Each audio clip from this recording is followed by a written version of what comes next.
Welcome to episode 76 of The Place of Sound. I'm your host, Natalie Hall. The Place of Sound is a show that explores the theme of space or social geography using sound and listening. Usually, we hear work produced in Vincent Andrusani's fourth-year course, Comms 4501 Digital Media Production. But for the last two episodes, we have explored work produced in Professor Susie Harris-Brandt's course, Architecture 4300, Theories of Urbanism. This episode is a continuation of our series exploring urbanism, but we're bringing you something a little bit different. I sat down with Noah Perkins, a first-year Masters of Architecture student, hyperpop artist, drone musician, friend, and overall Ottawa legend. We talked about architecture, interpretive design, sound and memory, and his upcoming album. Stay tuned for that interview.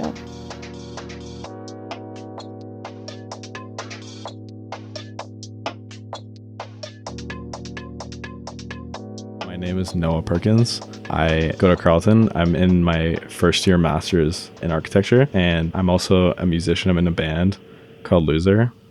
And I also just started a new project called 16:9 Ratio, which is like more of like a experimental field recording and ambient side project that I'm working on. What were the first years of your bachelor's like in architecture, and when did you know that you wanted to keep it going? So I picked architecture when I first was applying for schools. I just thought it looked fascinating just through like the blend of visual design as well as like technological aspects, but I wasn't like too sold on it. I just kind of went with it and I started the program, and I was really sold on it my second semester of first year when I started model making. I was like, this is super fun, just like being able to create stuff and like have it resonate with what you believe in and what your values are. Building something and keeping it in drawing form or model form was a really cool way to remember what you made throughout the last 4 months or something. So it's like this like piece that you can keep forever. And it really made me appreciate the process of making art and architecture, of course. My first model was a marionette, and it was a centaur. And it was like this centaur that had like an eye that could change with a magnet.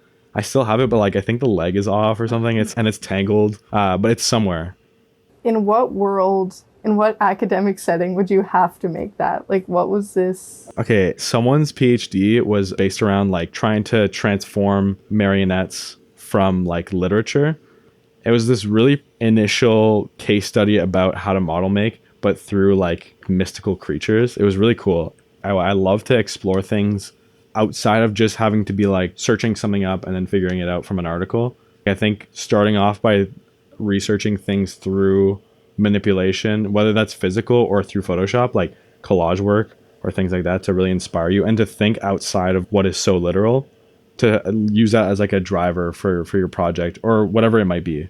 I think it's really captivating to be able to blend things that I love doing, like even through like music or just sounds or like, I don't know, any aspect of life. I try to like blend it in a way through references. And I think as I kind of grew up in my undergrad and going into my master's, I realized that your interests are your biggest values for driving something that you love to do. Mm-hmm. Yeah. And I want to talk about your music, of course. When did you start that? When did you start making music? I started DJing like 2.5 years ago. So I wasn't really making music, but really exploring like curation of music and blending and stuff like that.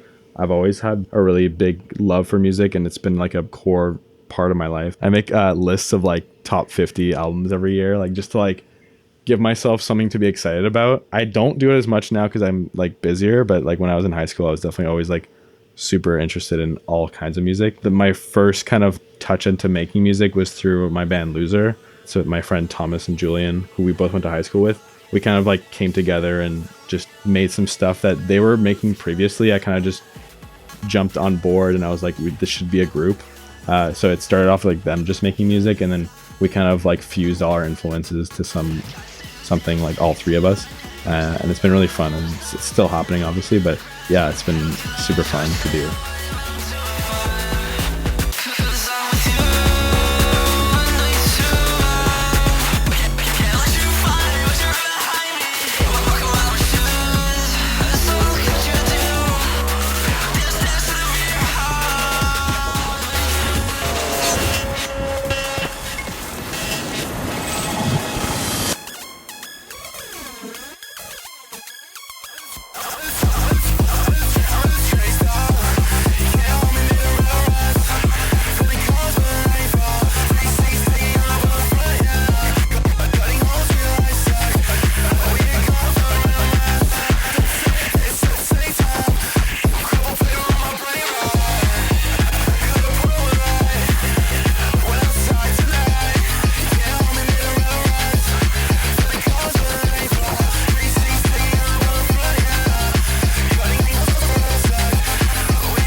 That was 3-Star Dream by Loser. And before we get back to the interview, I wanted to share a few words about another experimental drone music collective, Ultra Red.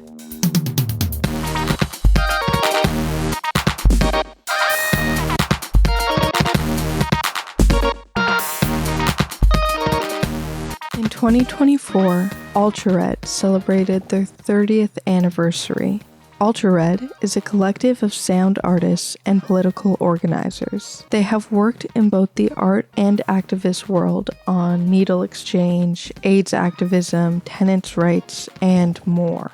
This July, they released the first volume of Ultra Red, a journal of militant sound inquiry, investigating movement-based listening practices that take the forms of militant inquiry and political education. This project was completely self-funded for 3 years. Now, Ultra Red is raising $10,000 to support this work and fund the next volume of this journal. If you want to support this work and group of talented artists, activists, and educators, you can find the link to the GoFundMe on our Instagram at The Place of Sound. And if you just want to learn more, you can follow them on Facebook at Ultra Red Collective. Or listen to episode 71 of The Place of Sound, where I speak with co-founder Don Ryan. Thanks for listening.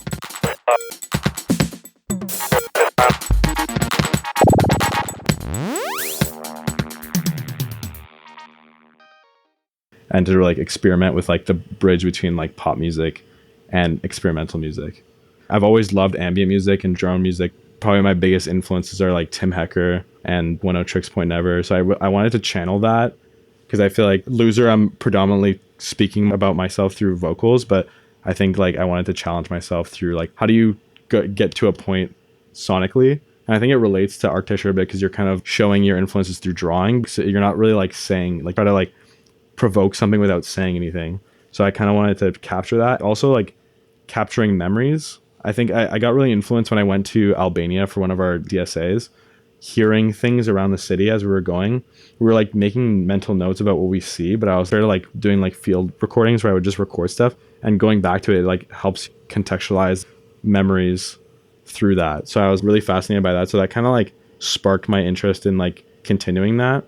Just throughout this whole year, I've been just exploring that more and more. It really solidified itself when I put out one song, but it kind of led me to like play a few shows live. And it's this super fluid feeling that I don't normally get, where I can kind of just speak through like drones that I create either on my drum machine or like on my synth or whatever I'm using at the time.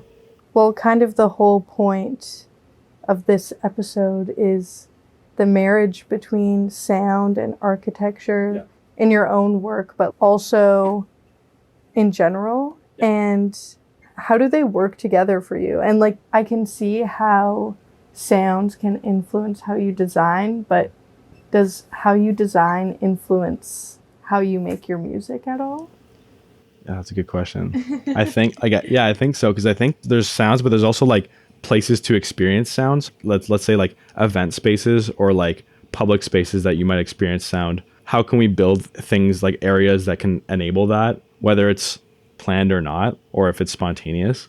I always kind of try to see the relationship between like how people experiment with sound versus how you experiment with architecture, and like how you visualize something like that's not so literal to become something that's literal. Starting at it from like something super sketched out. For the same thing with sound, it would be like testing, experimenting and stuff like that. So that's kind of how I relate it in that sense. So our first assignment in our MArch program was building an RX park, which is like a park for wellness and somewhere you can be for like 20 minutes but experience kind of some sort of wellness for your own health. A park can be prescriptive to better health. So like we took that narrative, we had to build a park, which is it's actually right next to the site that we're going to work on for like the actual building we're making. But the park has to like take the context into consideration and think about like how the users will be able to navigate through the space in that context. I was obviously just thinking about how I want to navigate the space and how I want to contextualize sound, because I was like starting my master's, I want to like show things that I love to do. My biggest influence for that project was my professor, Zach. He showed me like this precedent that was it's called a sea organ. It's really cool. It's also, people think it's kind of scary, but I think it's beautiful. But it's these organ pipes that sit on the front of a shore. The waves hit and go inside the holes, and it plays the sound of each organ pipe, and it like creates these chords, and they're just dictated by the waves, so it's like super sporadic and like random.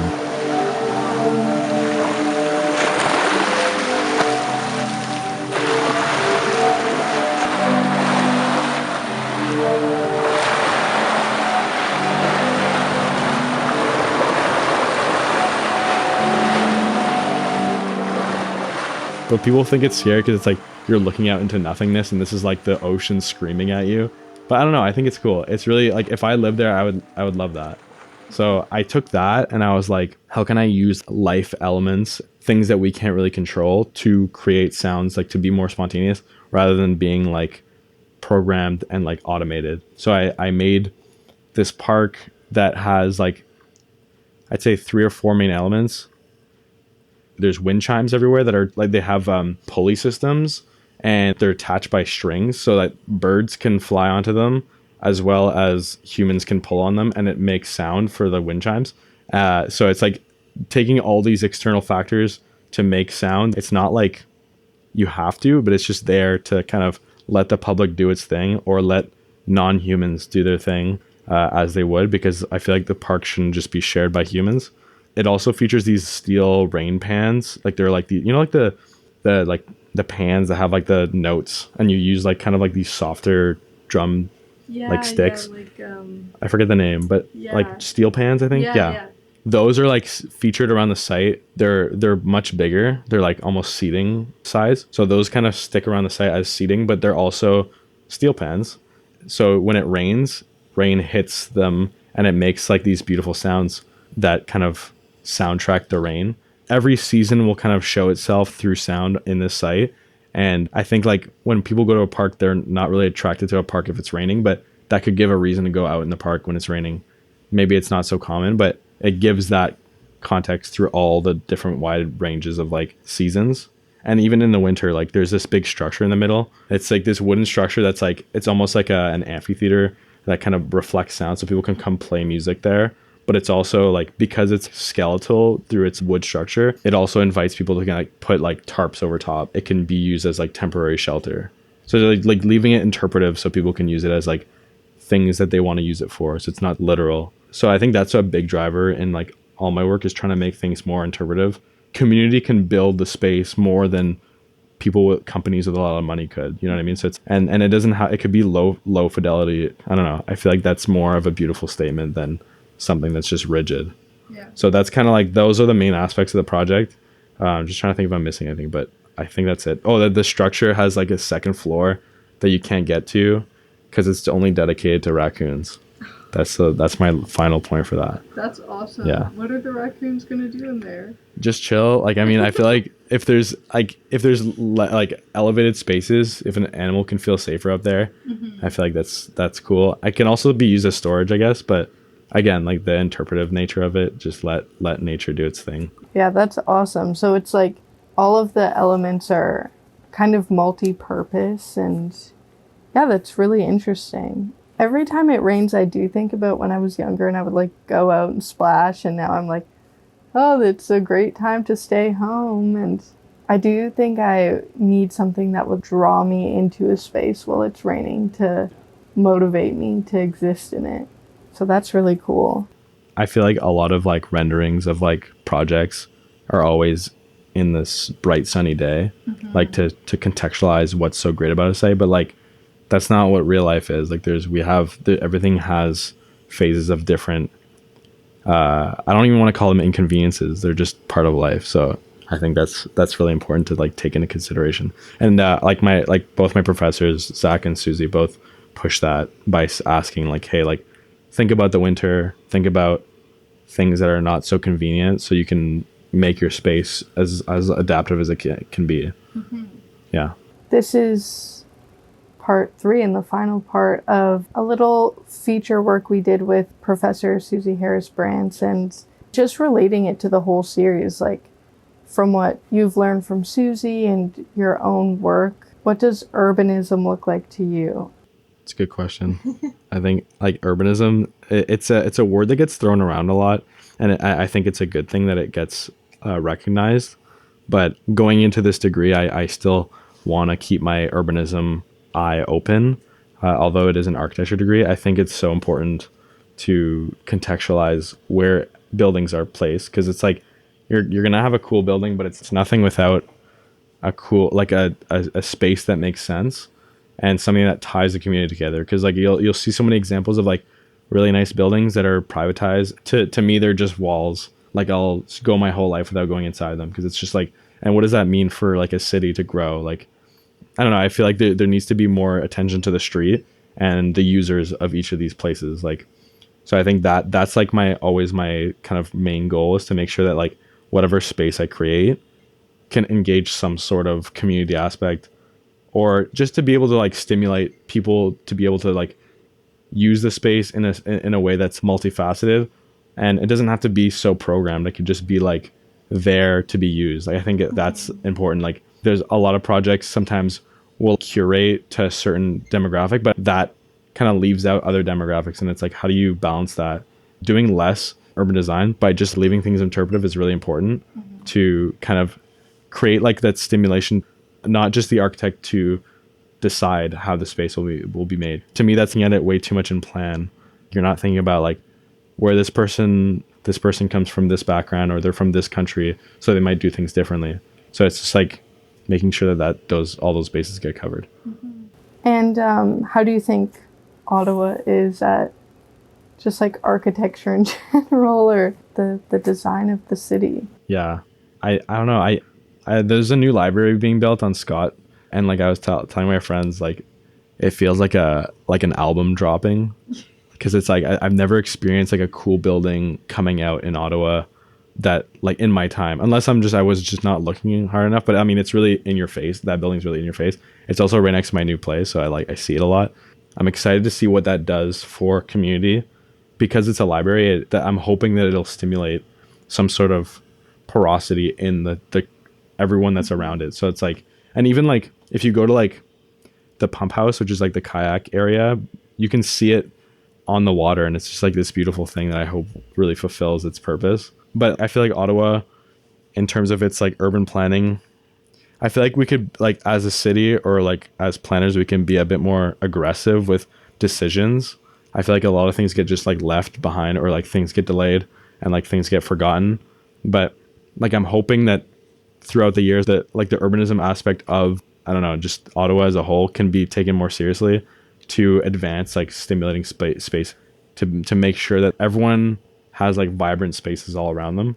I know that we're a smaller city, so like things can't be built so fast as like New York City or something, but I don't know, I just feel like there's definitely work to be done, and either through like public realms like parks and stuff, or just even the streetscapes like themselves.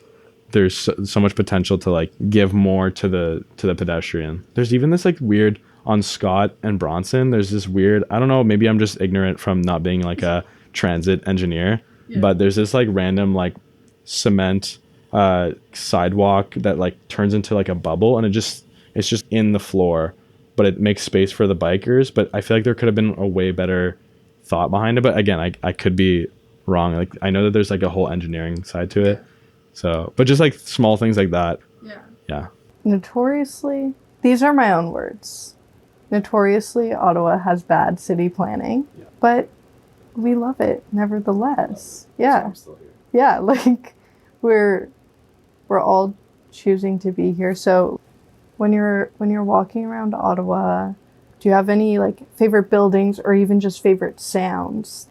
Something recent that like I encountered, I didn't even know this was a space, but the Royal Navy Monument next to the Mill Street, I never knew this was even there, but I went there, and it's a beautiful space that I feel like could have more engagement. When I was there's nobody there. It fronts the water, and it's also like constantly, well, at least when I was there, it's like constantly windy, just because of like the monument. It's very like tall and it kind of creates a bit of a wind tunnel. I think like it was just really windy on like the peripheral edges of it. So that kind of stimulation of like the wind and being near the water was really cool. And I like didn't really experience that much here, at least. Like I feel like I felt that more when I was like in Halifax for a bit, but Ottawa was more like it's more still. And I feel like if we can push to like have things like stimulation of wind, stuff like that, that would be really cool. But there was nobody there, so I was like, what's going on here? I mean, yeah. This is an endorsement then to Yes. visit the Royal Please do. Monument. Yeah, that's awesome, and that's one of those things where it's like we have this cool thing, and Yeah. how are we supposed to get there? Yeah. Well, you said that there's a new library dropping, and it's like a new album dropping, but there really is an album dropping. Do you want to tell us like the name of that project and a little bit about it? I have a project I've been working on for the whole year, like since March.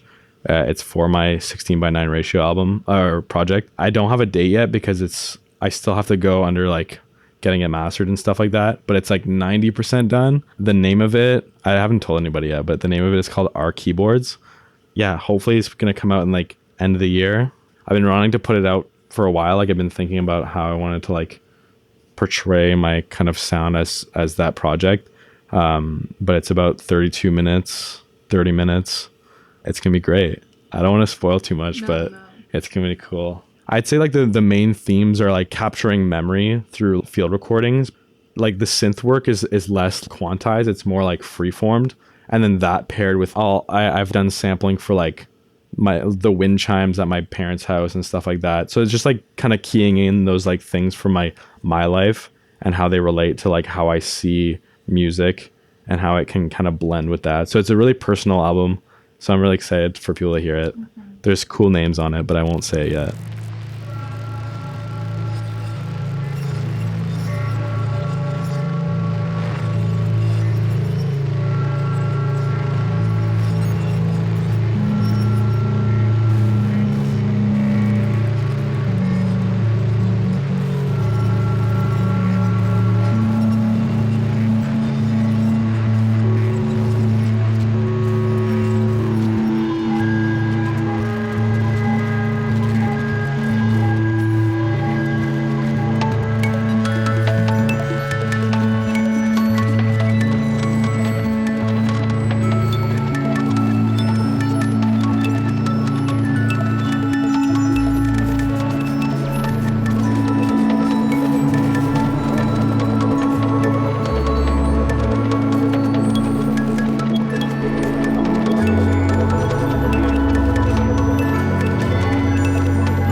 Thank you so much. Thank you. That was great. Yeah.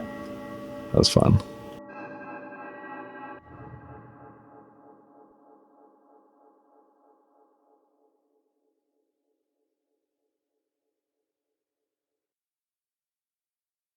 That was Kruya, Albania, off of 16:9 Ratio's unreleased album, Our Keyboards.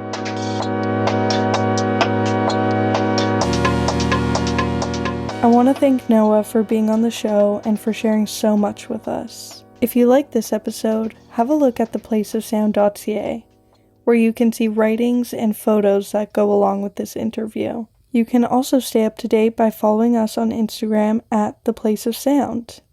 Before I sign off, I wanted to let everyone know that by the time the episode has aired, CKCU will be in full swing of their annual fundraising drive. From October 25th to November 10th, CKCU is hoping to raise $175,000 that goes towards paying staff and continuing operations. I'm sure all of you know, but CKCU is almost 100% powered by volunteers and community members. The Place of Sound has pledged to raise $500, a goal that we would love to exceed. Our fundraising page can be found in our Instagram bio at The Place of Sound, and we hope that you can all give what you can.